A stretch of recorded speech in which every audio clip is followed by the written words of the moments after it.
Friends ఇప్పుడే అందిన వార్త మంత్రిపైన దాడి రాష్ట్రమంతా షాక్ అంటూ లేటెస్ట్ అప్డేట్ అయితే రావడం జరిగిందండి. సో ఆ వివరాలు ఏంటనేది కూడా వీడియోలో తెలుసుకుందాం.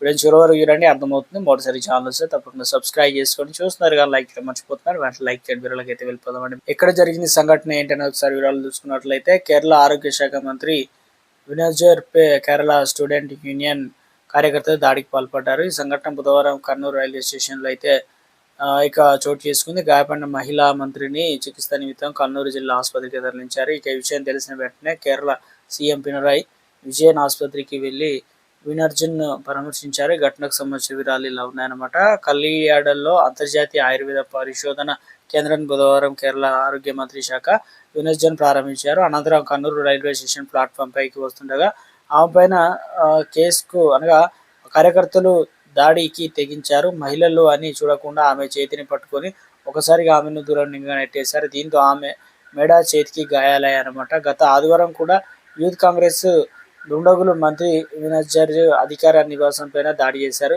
గేట్ను ధ్వంసం చేసి ఆమె ఇంట్లోకి చొరబడి ఇక్కడ అంత్యక్రియలు పుష్పగుచ్చం ఉంచారనమాట. ఇలా అంతటా యూడిఎఫ్ కార్యకర్తలు ఆమె పైన వరుసగా హింసాత్మక దాడులు ప్లాన్ చేశారు. దుర్మార్గపు రాజకీయాలు ప్రతిబింబం.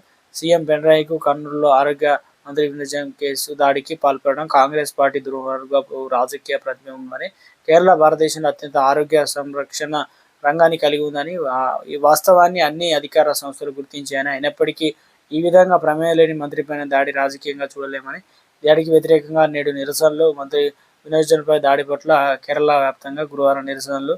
సిపిఐ ఇక ఎల్డిఎఫ్ అదేవిధంగా ఎస్ఎఫ్ఐలు పిలుపునిచ్చాయన్నమాట.